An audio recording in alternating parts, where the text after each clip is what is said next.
Hello everybody, कैसे हैं आप सब। आई होप आप एकदम ठीक होंगे और आपको न्यू इन्फॉर्मेशन मिल गई होगी। एनटीए ने हमारे जो डाउट्स थे सिलेबस को लेकर वो सारे क्वेश्चंस का आंसर कर दिया है। सर ने आप लोगों को अपडेट कर दिया है। वीडियो नहीं देखा है तो देख लो, एकदम एक एक क्वेश्चन का आपको आंसर मिल गया है। मैं फटाफट से जस्ट आपको बता देती हूँ।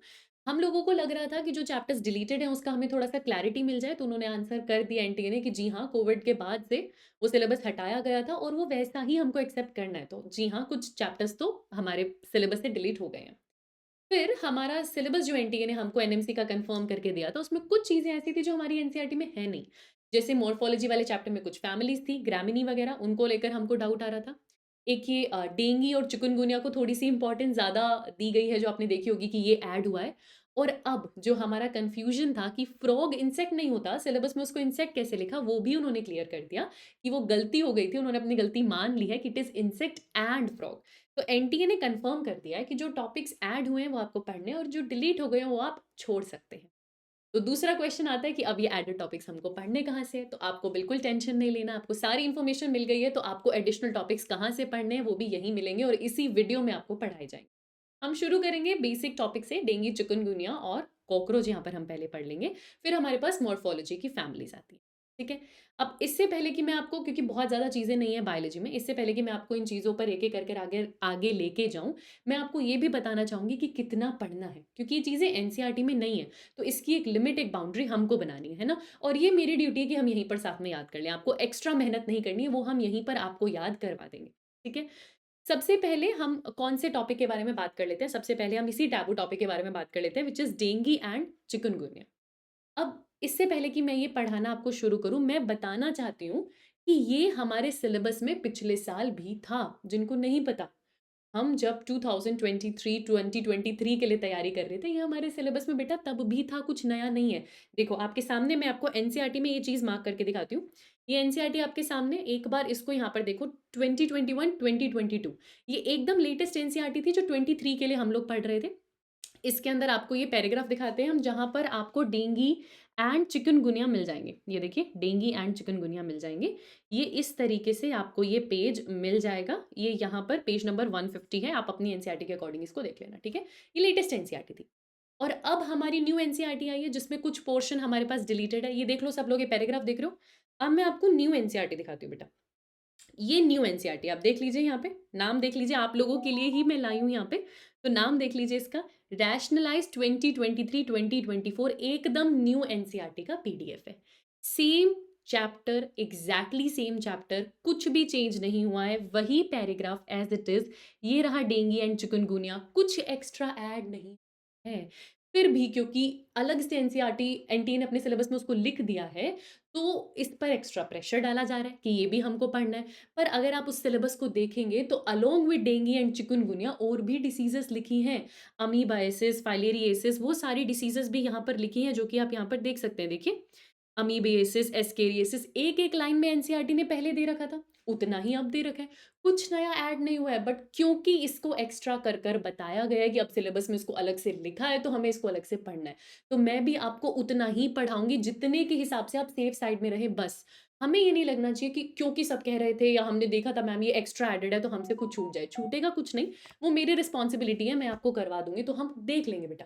उतना देख लेंगे कि अगर सच में ऐसा कुछ है कि इसको एक्स्ट्रा इम्पोर्टेंस देकर हमें डिटेल में पढ़ना है, तो आप क्वेश्चन सॉल्व कर लें, ठीक है? पर बहुत ज़्यादा डिटेल में मैं आपको नहीं लेके जाऊँगी। अगर इतना ही हमको दिमाग लगाकर एक्स्ट्रा चीज़ें याद करनी है, तो क्यों ना हम साइंटिस्ट के नेम याद कर लें, जहाँ से हमें पता है क्वेश्चन आता है।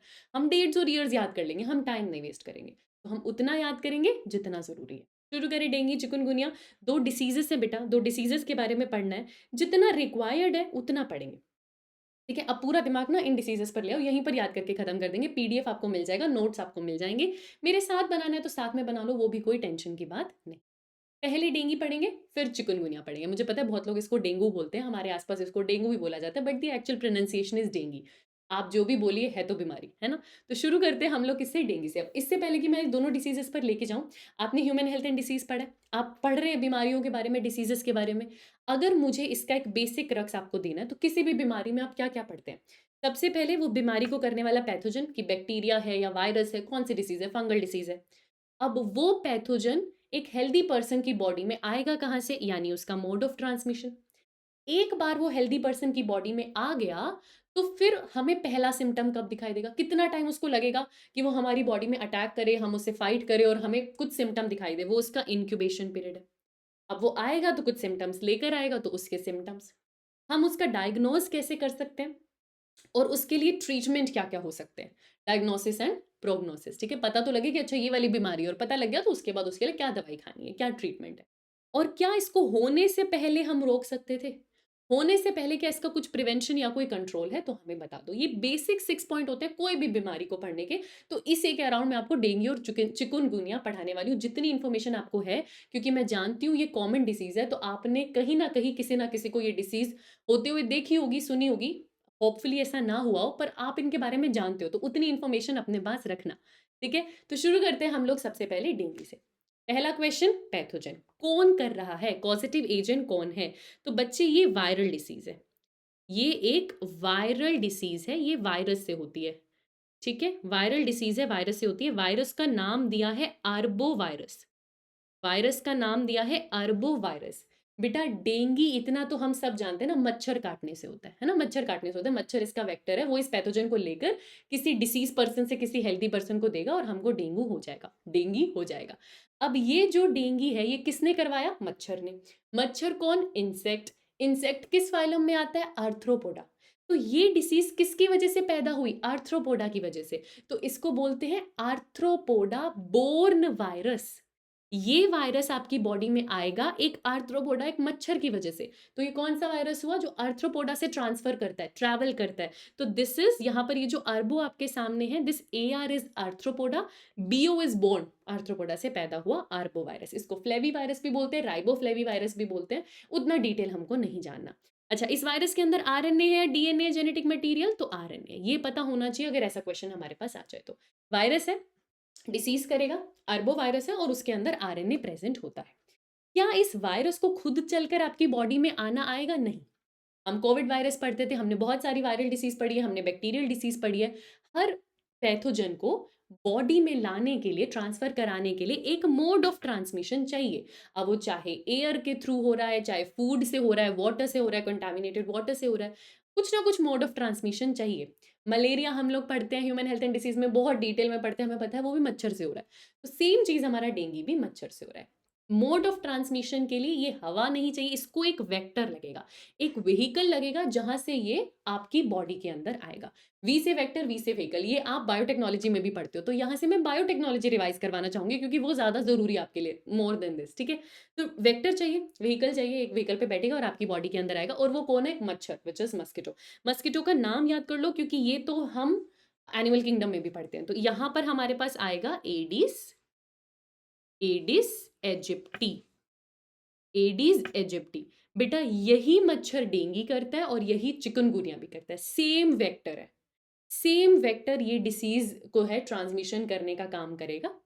तो ये सेम तो आप दोनों के लिए याद कर लो। अब जैसे यहाँ पर एडीज नाम आया, मैं एक दो चीज रिवाइज करवाना चाहती हूँ एनिमल किंगडम से, क्योंकि वहां से क्वेश्चन आता है। दो तीन ऐसी डिसीजेस हैं जिसमें मच्छर एक वेक्टर का काम करता है। जब मैं आर्थ्रोपोडा फाइलम पढ़ाती हूँ तब भी आपको रिवाइज कराती हूँ। मलेरिया में हो गया, डेंगी में हो गया, और फाइलेरियसिस या जापानीज एनसेफेलाइटिस। जापानीज एनसेफेलाइटिस ये काम की चीज है, ये रिवाइज कर लो। ये काम की चीज है, ये रिवाइज कर लो। मलेरिया जिस मच्छर से जिस ट्रांसमिशन होता है, that is female Anopheles, male नहीं कर रहा, फीमेल एनाफिलीज, राइट? डेंगी हम पढ़ रहे हैं, किसका काम है? Female Aedes. किसका काम है? Female Aedes. और ये क्यूलेक्स की वजह से, जापानीज एंसेफेलाइटिस क्यूलेक्स की वजह से, ये तीन मच्छर वहां पर भी पढ़ते हैं। रिवाइज वहां पर भी करना है, रिवाइज यहां पर भी करना है, ठीक है? बढ़िया। अब मच्छर देख लो इसका कैसे दिखाई देता है। इस तरीके से ब्लैक बॉडी पे व्हाइट कलर की मार्किंग है, बढ़िया सी सुंदर सा मच्छर है, अलग से दिखाई देता है। ये मच्छर, अब देखो आपको तो इतना बारीक से नहीं दिखाई दे रहा, पर इसके ऊपर बहुत बढ़िया ब्लैक एंड व्हाइट मार्किंग है। आपको दिखाने के लिए ये मच्छर मैं यहाँ पर लेकर आई थी, और ये आपके अंदर डेंगी करता है। कैसे डेंगी करता है? कैसे डेंगी करता है? ये बेसिक सा प्रोसीजर जो हम लोग समझ सकते हैं। एक मच्छर है, उसको कोई बीमारी नहीं है, वो एकदम हेल्दी मच्छर है। उसने बाइट किया, किसको बाइट किया? एक पर्सन जिसको डेंगी था, वो पर्सन डिसीज्ड था, उसको डेंगी था, मच्छर ने काटा। मच्छर काटता है, ब्लड सक करता है। क्यों? आप रीज़न जानते हो, मलेरिया जो पढ़ते हो उसमें भी ये बताया जाता है कि वार्म ब्लडेड पर्सन्स का ब्लड उस फीमेल को चाहिए। ये फीमेल कर रही है, बाइट भी फीमेल कर रही है, जिसकी वजह से ये ट्रांसमिशन होगा। और उसका केवल इतना मकसद था कि उसको अपनी एग डेवलपमेंट के लिए, अपनी एग लेइंग के लिए जो हमारा ब्लड है वो उसके लिए सूटेबल एनवायरनमेंट देता है, इनफ न्यूट्रिशन देता है उसको, वो सूटेबल एनवायरनमेंट देता है, इसलिए उसको हमारा ब्लड चाहिए। अब वो अपने एग्स के लिए हमारा ब्लड उसने लिया, जिससे लिया उस पर्सन को डेंगी था। अब वो मस्किटो के अंदर वायरस आ चुका है, virus enters that mosquito, mosquito बीमार हो गया, उसको डेंगी हो गया। मच्छर को पता नहीं चल रहा है पर उसको डेंगी हो चुका है। अब उसके अंदर उतने सिम्टम्स उस तरीके से नहीं आ रहे कि उसको पता चले, है ना? ये मच्छर जाकर, ये इन्फेक्टेड मस्किटो जाकर किसी हेल्दी पर्सन को जाकर बाइट करेगा, वहां से वो वायरस कंटेनिंग ब्लड हमारी बॉडी में आएगा, किसी हेल्दी पर्सन की बॉडी में आएगा और उसको डेंगी हो जाएगा। तो बहुत सिंपल मोड ऑफ ट्रांसमिशन जो हम देख सकते हैं वो ऐसा दिखाई देता है और फिर उस इंसान को हो जाता है डेंगी। डेंगी को बेटा मैं कॉमन नेम यहाँ पर पहले बता देती हूँ। डेंगी का जो कॉमन नेम है that is bone break fever, है ना? ब्रेक बोन फीवर लिख देते हैं यहाँ पे, इसका कॉमन नेम है ब्रेक बोन फीवर, हड्डी तोड़ बुखार। अगर आपके आसपास कभी किसी को डेंगी हुआ हो तो आपको पता होगा कि इसके अंदर बुखार चढ़ता है, अच्छा खासा 104 105 हाई हाई फीवर चढ़ता है, और बहुत ज़्यादा जॉइंट्स पेन होता है। कई लोगों को इतना ज़्यादा जॉइंट्स में पेन होता है कि ट्रीट हो जाने के बाद, मतलब रिकवर हो जाने के बाद भी उनको पेन महसूस होता है। तो जॉइंट्स में, मसल्स में बहुत पेन होता है, हड्डी तोड़ बुखार कहते हैं इसको। This is break bone fever. ठीक है, हमने देख लिया, हमें वायरस का पता चल गया, मच्छर लेके जा रहे हैं हमको पता चल गया, कैसे लेके जा रहे हैं हमने पता कर लिया। तीसरी चीज हमें क्या पढ़नी होती है? Incubation period. मतलब अभी मच्छर ने मुझे काटा है, अभी उसने वो इन्फेक्टेड ब्लड मेरी बॉडी में दिया जिसमें वायरस है। अब वो वायरस लड़ेगा, वो अटैक करने की कोशिश करेगा, मेरी बॉडी लड़ाई करेगी। कितने दिन तक ये चलेगा कि मुझे पहला सिम्टम दिखाई देगा, या उसके अटैक कितने दिन तक होगा कि वो मेरे अंदर पहला सिम्टम ला पाए, वो उसका इंक्यूबेशन पीरियड होता है, जिसे विंडो पीरियड भी कहते हैं। अब ये अगर मैं डेंगी के लिए बात करूँ तो बेटा दिस इज 4 to 10 डेज। ठीक है, 4 to 10 डेज का आप एस्टिमेट ले सकते हो आफ्टर इन्फेक्शन। जिस दिन आपको इन्फेक्शन या आपको मस्किटो ने बाइट किया होगा उसके कितने दिन बाद पहला सिम्टम आएगा, फर्स्ट सिम्टम अपीयर्स। ठीक है, उसको विंडो पीरियड बोल रहे हैं, इंक्यूबेशन पीरियड बोल रहे हैं, जिसके बाद आपको पहला सिम्टम दिखाई देगा। तो वो 4 से 10 दिन आपको लगते हैं। ठीक है, डेंगी की अगर मैं बात करूं तो दो तरीके के डेंगी होते हैं। एक क्लासिकल डेंगी जो हम अपने आसपास देखते हैं, जो हमें पता है कुछ टाइम बाद ठीक हो जाएगा, वो पर्सन रिकवर कर जाएगा। लेकिन एक दूसरा डेंगी होता है, वो बहुत खतरनाक वाला होता है, जिसको हम बोलते हैं हेमोरेजिक डेंगी। आप नाम से ही देख सकते हैं कि इसके अंदर ब्लीडिंग होने वाली है, it is something related to bleeding, क्योंकि नाम में क्या आ रहा है? Haemorrhagic, right?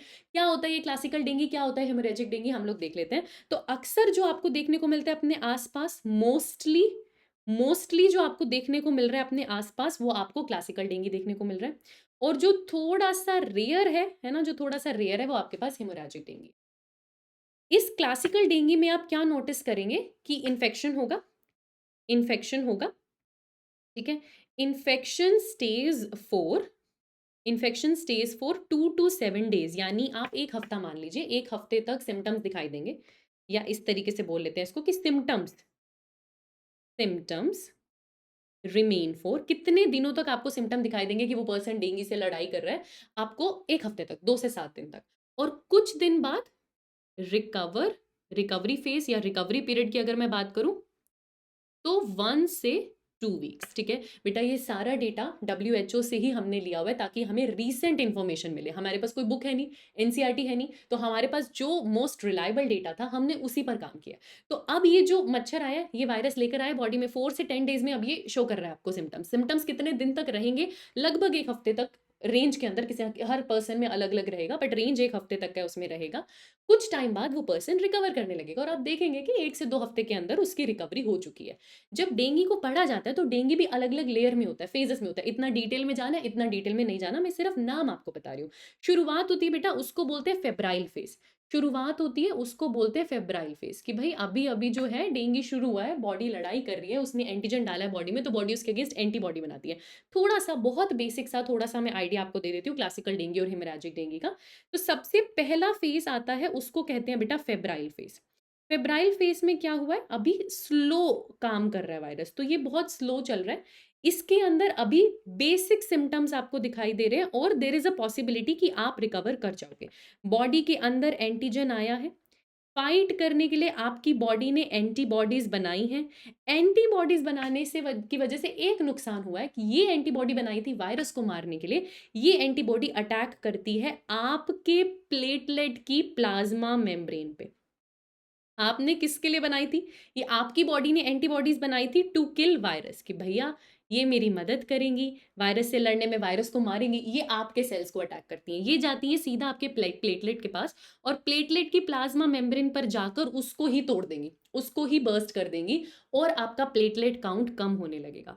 इसीलिए पता कैसे चलता है कि एक पर्सन को डेंगू है? टेस्ट में क्या प्लेटलेट काउंट चेक किया जाता है। तो उस पर्सन का प्लेटलेट काउंट हो चुका है कम। अब वो लड़ाई कर रहा है, उसको बहुत सारे सिम्पटम्स दिखाई देंगे अलग-अलग। सिम्पटम्स के अंदर क्या-क्या होता है? बहुत तेज़ बुखार है, बहुत ज़्यादा ये फ्रंटल बोन, ये फ़ोरहेड पे दर्द होता है।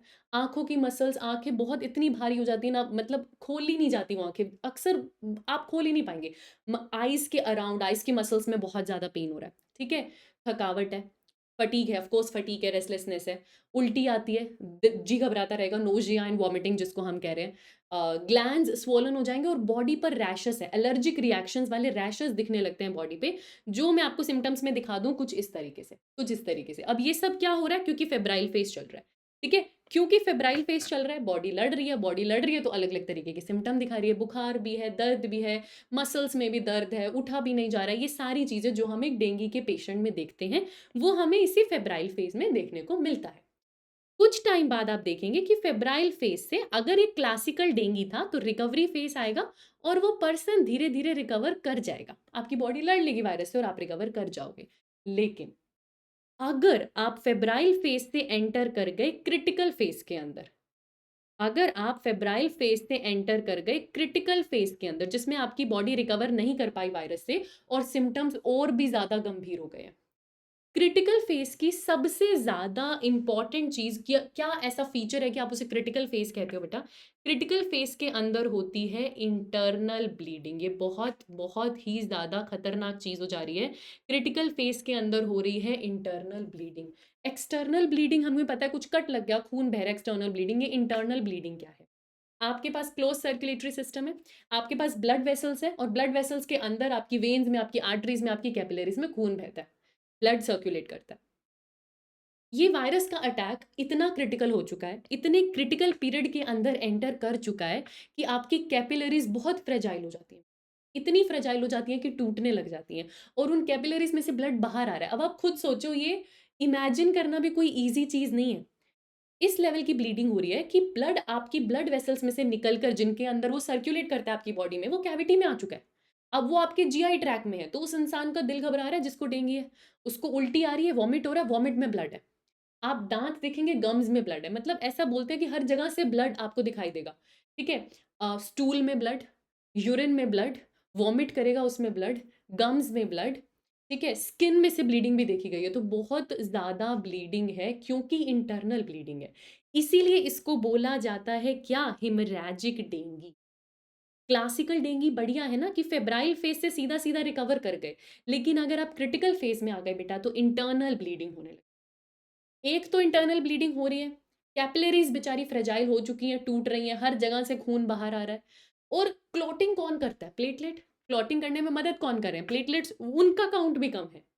एक तो एक सिम्पटम इतना भयंकर है और उसको ट्रीट करने के लिए जो चाहिए था वो भी नहीं है, इसीलिए ये केस और क्रिटिकल हो जाता है। तो जिसको हेमोरैजिक डेंगू हो गया ना बेटा, वो फेटल है। हेमोरैजिक डेंगू के अंदर खास बात मैं आपको यही बता सकती हूँ कि इसके अंदर हो रही है इंटरनल ब्लीडिंग। आप डेंजरस फेज़ में एंटर कर चुके हैं, इंटरनल ब्लीडिंग है, आपकी कैपिलरीज़ एकदम फ्रेजाइल हो चुकी हैं, वो जल्दी-जल्दी बर्स्ट कर रही हैं, है ना? ब्लड हर जगह है, हर जगह ब्लड है, स्टूल में, यूरिन में, आगे सिम्पटम्स में लिखा हुआ है इसलिए मैं यहाँ पर नहीं लिख रही, पर कैपिलरीज़ फ्रेजाइल है, इंटरनल ब्लीडिंग हो रही है और ये फेटल है। It leads to death. जब मैं आपको क्लासिकल डेंगू की बात बता रही थी बेटा, मैंने आपको क्या कहा कि ये रिकवर हो जाएगा ये पर्सन। 7 डेज़ तक उसको सिम्पटम्स दिखेंगे, विदिन 1 टू 2 वीक्स वो रिकवर कर जाएगा। लेकिन जिसको हेमोरैजिक डेंगू है, वहाँ पर फिर कुछ नहीं कर सकते, कोई उम्मीद नहीं है वहाँ पर, तो फिर वो डेथ को लेकर ये होता है हमारा डेंगू, इतना हमको पढ़ना होता है डेंगू के बारे में। हमने वायरस भी देख लिया, हमने वो वायरस को ले जाने वाले मच्छर के बारे में भी देख लिया, हमने इंक्यूबेशन पीरियड भी देख लिया, फिर हमारे पास आते हैं सिम्पटम्स। सिम्पटम्स मैं आपको बता चुकी हूँ। उस पर्सन को फीवर होगा, बहुत हाई फीवर होगा, कितना हाई चला जाएगा 104 डिग्री फ़ारेनहाइट से 105 डिग्री फ़ारेनहाइट तक नॉर्मल नहीं है बेटा, बहुत हाई फीवर हो चुका है। फीवर बहुत ज़्यादा है, सिर दर्द करेगा, माइग्रेन लेवल का सिर दर्द करेगा, आईज़ की मसल्स में इतना पेन होता है, इतनी हेवी हो जाती है कि आईज़ आपसे खुलती नहीं है। तो there is pain behind eyes, there is severe headache, muscle and joint pain ऐसा कि इट रिमेन्स इवन आफ्टर, या मैं ऐसे लिख देती हूँ, it exist even after recovery. Recovery हो गई है but it exist even after recovery. ठीक है, देख रहे हो। उसके बाद और क्या सिम्टम्स हम यहाँ पर लिख सकते हैं? दिल घबराना, उल्टी जैसा लगना, दैट इज नोजिया, उल्टी आना, दैट इज वॉमिटिंग, थकावट होगी, फटीक, विदाउट एनी डाउट। ठीक है, then swollen nodes, lymph nodes, वहां पर भी आपको स्वोलन लिम्फ नोड्स देखने को मिल जाएंगे। एंड अगेन रैश, रैश आप यहाँ पर देख रहे हैं, प्रॉपर ये एलर्जिक रैश, इस तरीके से जैसे आपको ये छोटे छोटे ये रेड कलर के डॉट्स दिख रहे हैं, इन्हें बोलते हैं पेटीके। ये जो रेड कलर के छोटे छोटे डॉट्स आपको यहाँ पर दिख रहे होंगे बेटा, इनको बोलते हैं पेटीके। ठीक है, इससे टेस्ट भी होता है डेंगू का, आगे बताऊंगी, इससे टेस्ट भी होता है डेंगू का। तो इस तरीके के रैशेस भी आपको दिखाई देंगे। ठीक है, पेन बहुत ज्यादा है जॉइंट्स में, दिस इज योर डेंगू। ये क्लासिकल सिम्टम्स है, ये क्लासिकल डेंगू के सिम्टम्स है, क्लासिकल डेंगू के। लेकिन अगर आप पहुंच चुके हैं हिमोरैजिक डेंगू में, आपको सीवियर वाली डेंगू हो चुकी है, दिस इज हिमोरैजिक डेंगू। अगर आप पहुंच चुके हैं हिमोरैजिक डेंगू में, तो इसके सिम्टम्स क्या होंगे? जो क्लासिकल डेंगू के सिम्टम्स थे ये तो हैं ही बेटा, ये तो हैं ही, क्योंकि आप पहले तो फेब्राइल फेस में थे ना, तब आप क्रिटिकल फेस में जाओगे उसके बाद। तो ये सारे सिम्टम तो हैं ही, फीवर भी है, सिर भी दुख रहा है, आंखें भी दुख रही हैं, बॉडी में पेन है ना, उल्टी जैसा लग रहा है, नोजिया, वॉमिटिंग, ये सब तो है ही है, प्लस कुछ एडिशनल सिम्टम्स आपको यहाँ पर देखने को मिलते हैं।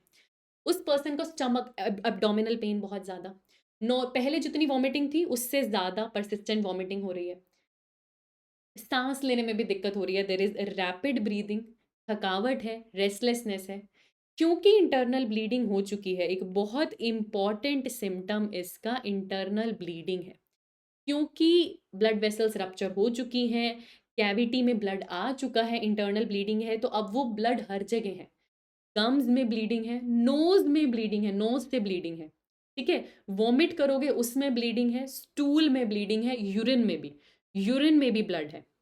वो इंसान वीक फील करेगा, उसका जो है बेटा यूरिन आउटपुट भी बढ़ जाता है, डिहाइड्रेशन बहुत ज़्यादा हो जाता है, तो उसको थर्स्टी भी बहुत ज़्यादा होगा, बिकॉज डिहाइड्रेशन है ना, तो उसको थर्स्टी भी फील होगा, स्किन ऑफ कोर्स पेल और कोल्ड हो जाएगी, इसके बाद तो हो ही जाएगी इतना ब्लड लॉस करने के बाद। तो ये सारे सिम्टम्स है, तो मेजर इस सिम्टम्स में आपको याद रखना है, इंटरनल ब्लीडिंग, हर जगह ब्लड है, स्टूल में, यूरिन में, नोज में, वॉमिट में, गम्स में, हर जगह ब्लड है, अब्डोमिनल पेन है, और ज़्यादा थकावट है, सांस लेने में भी दिक्कत हो रही है, तो नॉर्मल से ये थोड़ा सा ज़्यादा क्रिटिकल कंडीशन की तरफ आ जाता है, this is your severe dengue. अच्छा, नेक्स्ट चीज़ मेरे पास आती है डायग्नोसिस, कि एक पर्सन को जब सिम्टम्स आने शुरू होंगे, उससे पहले तो उसको लगेगा नहीं कि उसको कोई बीमारी है, जब उसको सिम्टम्स आने शुरू होंगे, उसको बुखार हो रहा है, उसका सिर दर्द हो रहा है, तो वो दिखाने जाएगा कि मेरे को भैया कुछ तो प्रॉब्लम है, वो डॉक्टर के पास दिखाने जाएगा। अब डॉक्टर क्या करेगा? सिम्टम्स देखकर उसको लगेगा कि शायद ये डेंगू हो सकता है, तो फिर वो क्या क्या टेस्ट करवा सकता है? डायग्नोसिस मतलब पता कैसे चलेगा, आप कंफर्म कैसे करोगे कि इस पेशेंट को डेंगू है और मुझे डेंगू का ट्रीटमेंट देना है? आप बनने वाले हो ना डॉक्टर, तो डायग्नोसिस तो करना पड़ेगा। अब डायग्नोसिस में सबसे पहली चीज हो सकती है CBC, CBC is blood count. ठीक है, complete blood count, blood count करेंगे, उसके अंदर प्लेटलेट का काउंट करेंगे। अब प्लेटलेट का नॉर्मल काउंट आप जानते हैं 1.5 लाख होता है पर एमएल, राइट? तो उतना हमको पता है। डेंगू के केस जो नोट किए गए बेटा 20 to 40,000 तक प्लेटलेट्स कम हो जाती है, कभी कभी इतनी कम हो जाती है ब्लड ट्रांसफ्यूजन भी करना पड़ता है, अगर मैं हेमोरैजिक डेंगू की बात करूँ तो सबसे पहली चीज़ मैं क्या क्या कर सकती हूँ? ब्लड काउंट, जिसमें मैं प्लेटलेट्स काउंट का पता लगा सकती हूँ, और अगर वो मुझे बहुत ज़्यादा कम लेवल की मिल रही है तो इस पर्सन को डेंगू हो सकता है। दूसरी चीज़ है इम्यून टेस्ट, दूसरी चीज़ है इम्यून टेस्ट, जिसमें आप एंटीजन या एंटीबॉडी टेस्ट कर रहे हैं, कि अगर वायरस आया, उसने एंटीजन बनाया, आपकी बॉडी ने उसके लिए एंटीबॉडी बनाई है, तो आप उस एंटीबॉडी को टेस्ट कर लो कि अगर वो आपकी बॉडी में बनी है तो वायरल अटैक हुआ। तीसरी चीज आती है आरटीपीसीआर, ये वही आरटीपीसीआर है जो कोविड वायरस के लिए भी किया था। मैंने आपको बताया ना, इस वायरस में आरएनए है, डीएनए तो है नहीं। पीसीआर किसका एम्प्लीफिकेशन करता है? डीएनए का। तो आपको पहले आरएनए से डीएनए बनाना पड़ेगा। आरएनए से डीएनए बनाने के लिए रिवर्स ट्रांसक्रिप्टेज एंजाइम की ज़रूरत पड़ती है, तो इस पीसीआर में आरटी है, रिवर्स ट्रांसक्रिप्शन। क्या है? रिवर्स ट्रांसक्रिप्शन, ठीक है? तो आप आरटी पीसीआर कीजिए, उसको एम्प्लीफाई कीजिए वायरल के डीएनए को और फिर एक कॉम्प्लीमेंट्री प्रोब से देख लीजिए। आपके पास कॉम्प्लीमेंट्री प्रोब होगा जो कि आपको बता देगा कि अच्छा ये वायरल डीएनए आपकी बॉडी के अंदर प्रेज़ेंट है। तो आरटी पीसीआर कर सकते हैं। और एक बहुत स्पेशल टेस्ट जो सिर्फ़ और सिर्फ़ डेंगू के लिए ही होता है, दैट इज़ टोर्निकेट टेस्ट। टोर्निकेट टेस्ट, ये लास्ट वाला टी प्रोनाउंस नहीं करते, ठीक है? टोर्निकेट टेस्ट, ये नाम होता है इसका, टोर्निकेट टेस्ट। आप लोगों ने ब्लड प्रेशर मेजर करने वाला डिवाइस देखा है, राइट? तो है ना, जिसे हम स्फिग्मोमैनोमीटर कहते हैं। अब एक ऑटोमेटेड डिवाइस होता है जो घर पे भी आता है और एक डॉक्टर्स के पास भी रहता है। तो उसमें वो यहाँ पर आपके जो बाइंड कर रहे हैं, that is known as inflatable cuff, क्योंकि जब आप उसके अंदर एयर पंप करते हैं तो वो इन्फ्लेट हो जाता है ना? तो वो जो बाइंड करते हैं, बाँधते हैं यहाँ पे, दैट इज़ योर इन्फ्लेटेबल कफ, ठीक है? फिर आप प्रेशर देते हो और आप ब्लड प्रेशर मेजर करते हो। आपके पास 120/80 सिस्टोलिक और डायस्टोलिक नॉर्मल ब्लड प्रेशर रहता है। हम क्या करते हैं टॉर्निकेट टेस्ट में, हम उस ब्लड प्रेशर को दोनों के बीच में 85 mm ऑफ एचजी पर लाने की कोशिश करते हैं, ना 120 ना 80, उसके बीच में। अब वो प्रेशर ऐसा है कि उस हाई प्रेशर की वजह से इस एरिया में प्रेशर लगेगा, जहां पर वो कफ बाइंडेड है बेटा, थोड़ा सा प्रेशर लगेगा। जिस पर्सन को डेंगू है उसकी कैपिलरीज फ्रेजाइल है, बहुत जल्दी बर्स्ट कर जाएंगे क्योंकि वो बहुत ज्यादा फ्रेजाइल है। एक रेड पेन से या एक ब्लैक पेन से यहाँ पर ऐसे स्क्वायर बना देते हैं, स्क्वायर मार्क करते हैं, है ना? पर स्क्वायर इंच का अलग अलग मेजर किया जाता है अलग अलग टेस्ट में, ऐसे एक मार्क लगाएंगे पेन से, है ना? अब वो प्रेशर दे रहे हैं, प्रेशर कितना मेंटेन करें? 85 mm ऑफ एचजी का। फ्रेजाइल है आपकी कैपिलरीज, इसको कैपिलरी फ्रेजिलिटी टेस्ट भी कहते हैं। इसको कैपिलरी फ्रेजिलिटी टेस्ट भी कहते हैं, ठीक है? बढ़िया। अब प्रेशर लगाए तो कैपिलरीज बर्स्ट करने के चांसेस ज्यादा है। अगर आपको डेंगू नहीं है तो एक दो कैपिलरी या जो भी रेट होगा कैपिलरी के बर्स्ट होने का, आपको 2 या 3 रैश के निशान दिखाई देंगे, उसको बोलते हैं पेटिके। अब यहीं से वो नाम आया है पेटिके, और इसके अंदर एक्चुअली आप काउंट भी पेटिके ही करते हो। You count petechiae, special kind of rash कहते हैं उसको, red dots like rash, it is a special kind of rash. और आपने जगह भी उतनी सी दी है, 1 स्क्वायर इंच, आप अपने हिसाब से उसको बनाएंगे, ठीक है? और उसके अंदर आप काउंट करेंगे। अब उन्होंने नंबर दे रखे हैं, उनके पास पूरा एक टेबल बना होता है कि अगर वो नंबर 10 से कम है, आपको डॉट्स 3 या 4 दिखाई दे रही है, तो कोई नहीं, ये डेंगू वाला सिम्टम नहीं है। पर 10 से ज्यादा है तो ये डेंगू वाला सिम्टम। इस तरीके से किया जाता है टोर्निकेट टेस्ट। आपको यूज करने स्पिग्मोमैनोमीटर, मैं फिर से बता देती हूँ। प्रेशर लाना है 85 mm ऑफ एचजी पर, मतलब एवरेज रखना है आपको सिस्टोलिक और डायस्टोलिक के बीच में। एक मार्क बनाना है, स्क्वायर का मार्क बनाना है, और उसके अंदर पेटिके काउंट करने हैं। उसका एक टेबल बना होगा जिससे आप बेस से काउंट कर पाएंगे कि इससे ज्यादा है या कम। अब वो अलग अलग रहता है, ठीक है? Depending on the person, depending on the area, वो अलग अलग रहता है, और वहां से आपको डेंगू का पता चल जाता है। तो सीबीसी, पीसीआर और इम्यून टेस्ट तो नॉर्मल है, बस ये टोर्नी की टेस्ट थोड़ा सा अलग है जो स्पेसिफिकली डेंगू के लिए होता है, ये आप याद रख सकते हैं। डायग्नोसिस हो गया, पता चल गया इस पर्सन को डेंगू है, तो अब आता है ट्रीटमेंट। आप क्या कर सकते हैं? बेटा ये वायरल डिसीज है, ये बैक्टीरियल डिसीज नहीं है कि एंटीबायोटिक दे दोगे और काम चल जाएगा, नहीं। वायरल डिसीज है, तो अब वायरस तो म्यूटेट भी कर रहा है। वायरल डिसीज को ट्रीट करना इतना आसान नहीं है, वरना कोविड को इतना टाइम नहीं लगता। तो वायरल डिसीज में आपकी बॉडी लड़ाई कर रही है, वो अपने इम्यून सिस्टम से इस वायरस के अटैक को कम करने की कोशिश कर रही है। All you can do is treat symptoms. जो सिम्टम्स हैं, बुखार है, सर दर्द है, आँखों में दर्द है, जॉइंट पेन है, आप इन चीज़ों को ट्रीट कर सकते हैं। तो क्या करेंगे? बुखार है तो जी एनाल्जेसिक्स दे देंगे डॉक्टर्स आपको, खुद से मत लेना, डॉक्टर से पूछ के लेना। बुखार है तो सॉरी एंटीपायरेटिक्स दे देंगे टेम्परेचर कम करने के लिए।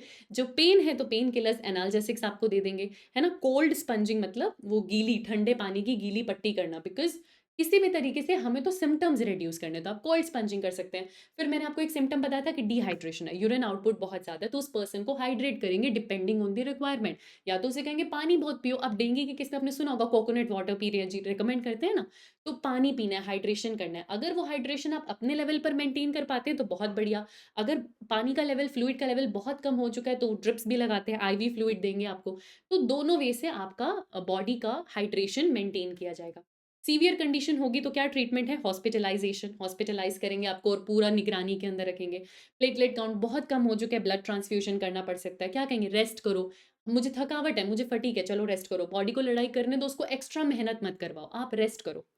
एक चीज़ स्पेसिफिक जो मैंने डब्ल्यूएचओ की साइट पे देखी थी, तो मैं ये यहाँ पर स्पेसिफिकली लिख के आई हूँ कि you have to avoid non steroidal anti inflammatory drugs. वही ना, आपको डेंगू है, आपको फाइट करना है, बुखार है, आप अपनी मर्जी से कोई दवाइयाँ मत ले लो। आपको पेन है, आप अपनी मर्जी से कोई दवाइयाँ मत ले लो। खास कर कर ibuprofen, aspirin, non steroidal drugs का नाम वहाँ पर लिखा हुआ था, क्योंकि रीजन दे रखा है कि वो जाकर अटैक करेगा आपकी एपिथेलियल सेल्स को।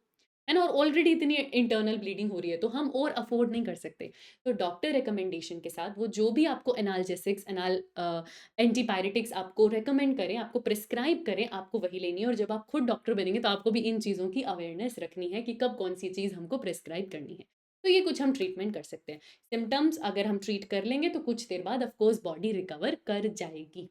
लास्ट चीज़ आती है कि क्या मैं कुछ ऐसा कर सकती थी जिससे मैं डेंगू होने ना देती? क्या मैं इसको प्रिवेंट कर सकती थी होने से पहले? जी हाँ। एक ही तो चीज़ है ना जो आपको डेंगू कर रहा है, क्या? मच्छर। अगर वो मस्किटो नहीं होता, वो आपको बाइट नहीं करता, तो आपको डेंगू नहीं होता। तो कुल मिलाकर आपको इस मस्किटो से आज़ादी लेनी है। You have to get rid of the mosquitoes, और यही एनसीईआरटी ने लिखा हुआ है। एनसीईआरटी ने इसी प्रिवेंशन पर ही जाकर फ़ोकस किया हुआ है। बाकी सारी चीज़ों पर तो उसने बहुत ज़्यादा तवज्जो दी नहीं है, इम्पोर्टेंस दी नहीं है हमको, ठीक है? तो हमें इन्हीं मस्किटोज़ की बात करनी है और इनसे हमको छुटकारा लेना है। क्योंकि अगर ये ब्रीड करते रहे, आर सेलेक्टेड स्पीशीज़ है, थोड़ा-सा भी पानी इकट्ठा रहता है, तो वहाँ पर तुरंत ग्रो करते हैं। इनका भी ब्रीडिंग सीज़न आता है। इनको नहीं स्टेबिलिटी, पर इनको बच्चे बहुत ज़्यादा पैदा करने हैं, क्योंकि इनको पता है कि हमारी स्टेबिलिटी तो वैसे भी नहीं है, आर सेलेक्टेड स्पीशीज़ है। इनके परिवार से या तो दूर रहिए, या इनके परिवार को आपको किल करना पड़ेगा। There is no other option, वरना आपकी फैमिली को हार्म है। तो you have to somehow get rid of the mosquitoes. अब कुछ मिथ्स ऐसे हैं कि अगर एडीज़ इजिप्टाई की मैं बात करूँ, जो कि डेंगू करता है, वो मच्छर दिन में एक्टिव है। आपने सुना होगा कि मलेरिया वाला मच्छर रात में काटता है और डेंगू वाला मच्छर दिन में काटता है, ऐसे बोलते हैं। पर अगर आप थोड़ा-सा रिसर्च करेंगे, जो कि मैं कर आ रही हूँ, तो ऐसा देखा गया है कि ऐसा कुछ भी नहीं है। रात के समय भी बहुत सारी एरियाज़ के अंदर एडीज़ इजिप्टाई काट रहा है आपको, ऐसा कुछ नहीं है कि वो सिर्फ़ दिन में काट रहा है। तो ये नहीं कि मैं तो रात में गया था, तो मेरे को तो भैया डेंगू हो ही नहीं सकता, वो तो दिन में होता है, ऐसा कुछ नहीं है।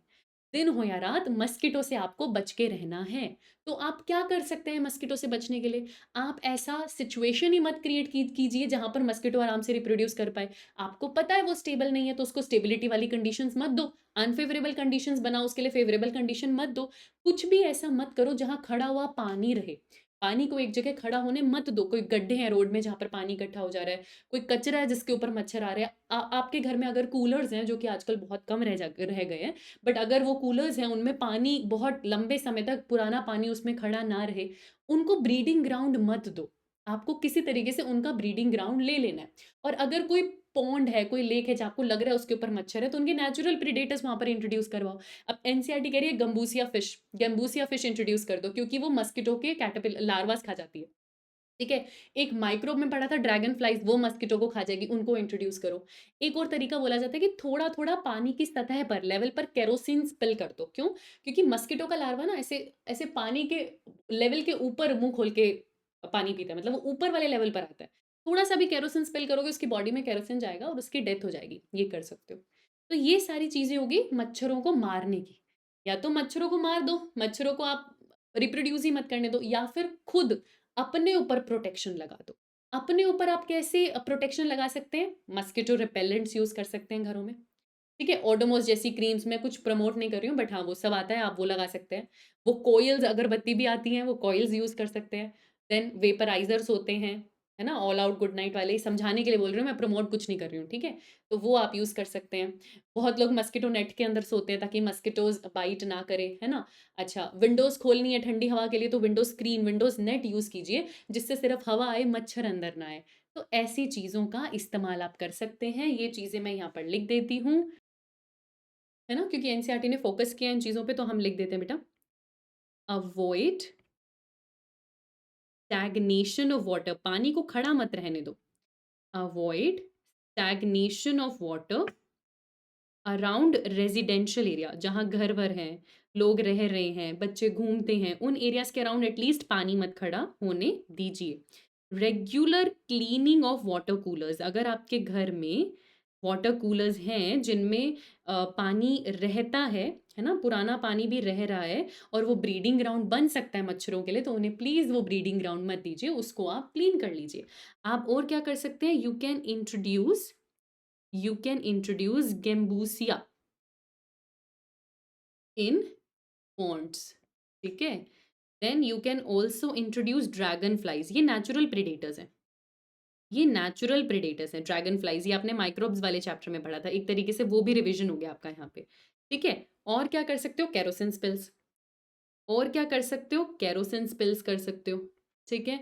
और अपने लेवल पर आप क्या कर सकते हैं? मस्किटो रिपेलेंट यूज़ कीजिए, है ना? अपनी बॉडी पर मस्किटो रिपेलेंट यूज़ कीजिए, अब चाहे वो क्रीम्स हैं, चाहे वो जेल्स हैं, आप कोइल्स यूज़ कर सकते हैं, आप वेपराइज़र्स यूज़ कर सकते हैं, कोइल्स यूज़ कर सकते हैं, वेपराइज़र्स यूज़ कर सकते हैं। अच्छा, मस्किटो नेट यूज़ कर सकते हैं। मस्किटो ने और भी कोई तरीका आता है तो मुझे बता देना, ठीक है? कोइल्स हैं, वेपराइज़र्स हैं, मस्किटो नेट्स यूज़ कर सकते हैं, विंडो स्क्रीन्स यूज़ कर सकते हैं। विंडो और गेट्स के लिए स्क्रीन्स यूज़ कर सकते हैं, अमेज़न पे बढ़िया मिलती हैं ये, तो हवा आने देंगी, मच्छरों को नहीं आने देंगी। आप अपने लेवल पर वो सारी चीज़ें कीजिए जहाँ से आपको आपको मच्छर से बचना है, तो आप प्रिवेंशन कर सकते हैं। प्रिवेंशन में दूसरी चीज़ आती है, क्या इसकी कोई वैक्सीन है तो हम लगा लें कि हमें कभी डेंगू हो ही ना? तो नहीं बेटा, डेंगू की वैक्सीन हमारे पास नहीं है। The answer is no. क्या डेंगू की कोई वैक्सीन है मैम? नहीं है। ना चिकनगुनिया की है, ना डेंगू की, हमारे पास कोई वैक्सीन नहीं है अनफॉर्च्युनेटली। तो हमें बस मच्छरों से बचना ही हमारे पास एक उपाय रह जाता है, क्योंकि आप सोचिए कि ये क्लासिकल तक तो है तो ठीक है, हम 1-2 हफ्ते में रिकवर कर जाएँगे, पर अगर ये क्रिटिकल पीरियड तक पहुँच गया तो ये फेटल है। तो ऐसा तो नहीं है कि हमारे साइंटिस्ट इसकी वैक्सीन बनाने की कोशिश नहीं कर रहे होंगे, बहुत सारे सालों से कर रहे हैं, और एक वैक्सीन सक्सेसफुली इंट्रोड्यूस हुई भी है जिसका नाम है डेंगवैक्सिया। डेंगू की वैक्सीन है ना, तो डेंगवैक्सिया नाम है। तो मैं इसके बारे में रिसर्च कर रही थी तो मुझको पता चला कि ये वैक्सीन इंट्रोड्यूस्ड ज़रूर है, इकलौती है जो इतने टाइम बाद जिसको अप्रूवल मिला है, क्योंकि आप जानते हैं एक वैक्सीन बनाने के बाद उसकी सेफ्टी टेस्टिंग होती है कि ह्यूमन्स के लिए सेफ है या नहीं, बायोटेक्नोलॉजी में ये भी आप लोग पढ़ते हो। तो बेटा पहले तो बनाना मुश्किल, बनाएँगे किसी तरीके से, सालों की मेहनत और उसके बाद ये टेस्टिंग में फेल हो जाता है कि भाई ये सेफ नहीं है, हम इसको अलाउ ही नहीं कर सकते, लाइसेंस ही नहीं मिलता वैक्सीन को। तो इसको अप्रूवल मिला थैंकफुली, बहुत टाइम बाद इसको अप्रूवल मिला, लेकिन कुछ कंट्रीज़ पे। अब ऐसा क्यों? क्योंकि बेटा डिफरेंट जो एनवायरमेंटल कंडीशंस है वो भी अफ़ेक्ट करती है कि वो डिसीज़ कैसे प्रोग्रेस करेगी उस पर्सन के अंदर। तो कुछ कंट्रीज़ के एनवायरमेंटल कंडीशन पर वो वैक्सीन काम कर रही थी। वो भी उन लोगों में जिनमें एक बार डेंगू हो चुका है। उन उन पर्सन्स में जिनके पास एक बार हमने देखा है कि उनके पास डेंगू इन्फेक्शन हुआ था, एविडेंस है उनके अंदर डेंगू इन्फेक्शन हुआ था, फिर अगर वैक्सीन लगा रहे हैं तो दूसरी बार नहीं हो रहा, वो बचा पा रही है वैक्सीन। बस उतना ही ये है, मतलब नाम की ये देखा जाए तो कोई बहुत ज़्यादा फ़ायदा ही नहीं कर पा रही है, और बाकी जितनी भी वैक्सीन्स बनी हैं उन्हें अप्रूवल नहीं मिला। ये था आपका डेंगू, खत्म हो गया आपका डेंगू, इतना ही आपको पढ़ना था। एक बार क्विक मैं आपको रिव्यू देती हूँ ट्रेलर की तरह, सारी चीज़ें देख लो। मच्छर है ये चितकबरा सा मार्किंग वाला मच्छर है जिसका नाम है एडिस इजिप्टाई। वायरस में आरएनए आर्बोवायरस, हड्डी तोड़ बुखार होता है इसलिए ब्रेक बोन फीवर कहते हैं। अटैक कैसे करेगा? डिसीज पर्सन से लेकर हेल्दी पर्सन में डाल देगा।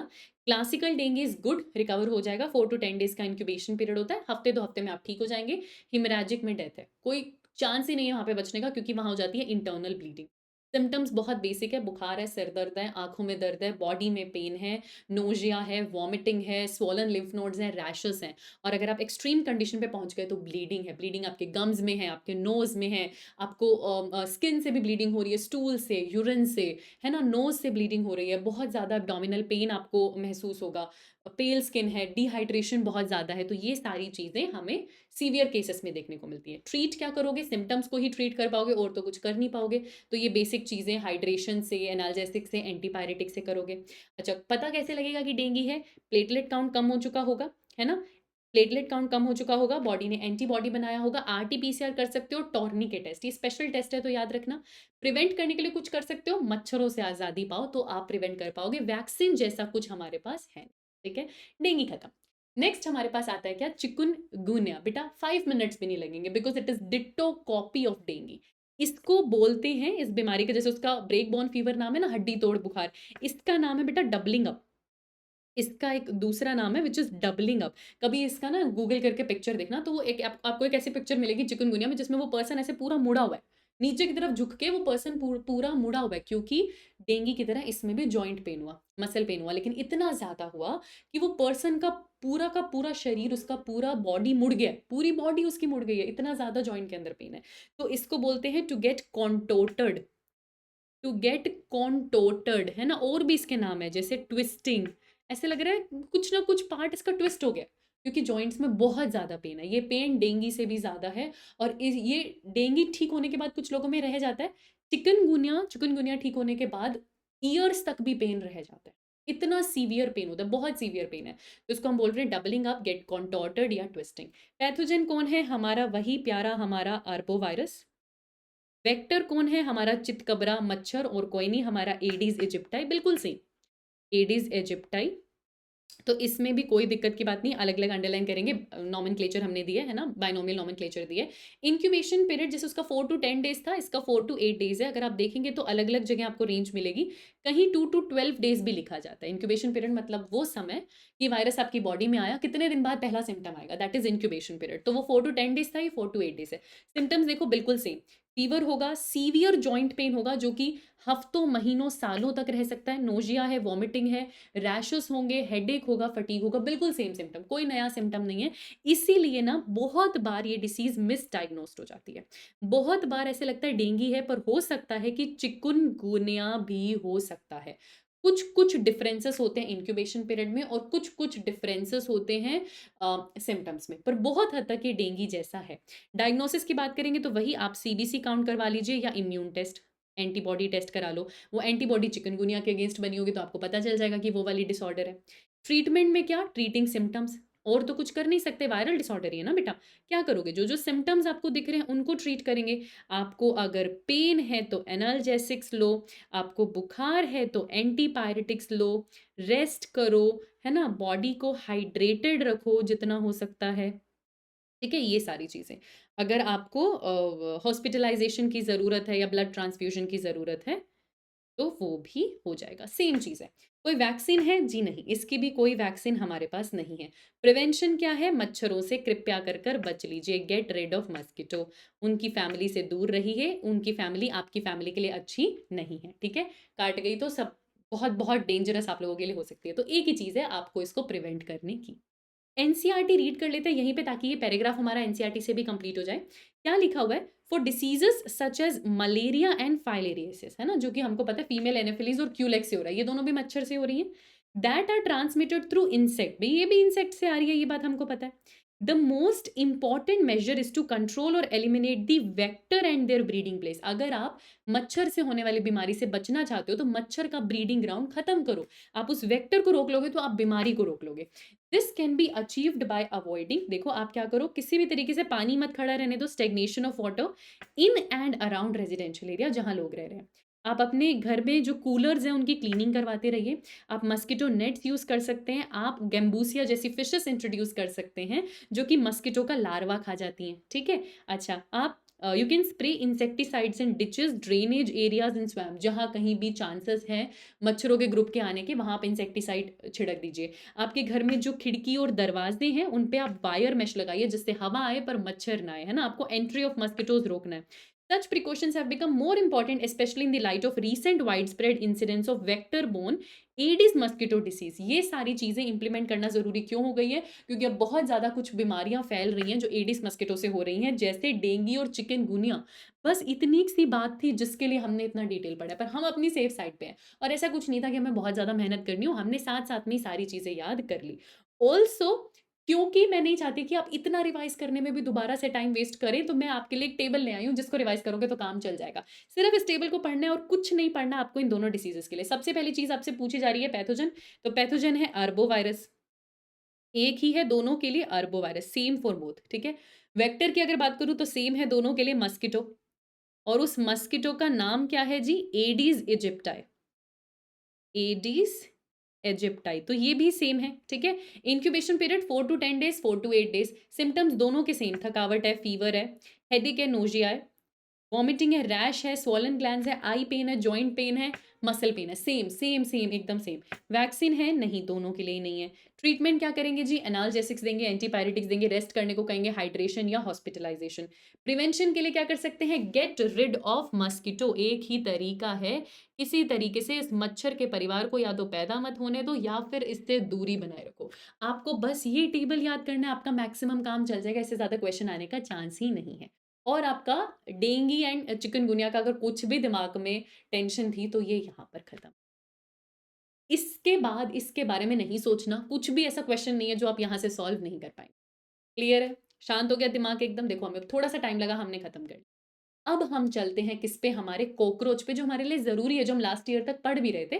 तो अगर कोई लास्ट ईयर वाला ड्रॉपर है उसे आइडिया भी होगा, ये करना भी जरूरी है। इसका लिमिटेड सिलेबस पुरानी एनसीईआरटी में हम उसी को लेके चलेंगे बिल्कुल। और क्योंकि एनटीए ने लिख दिया कि इंसेक्ट एंड फ्रॉग तो ये हमको पढ़ना है।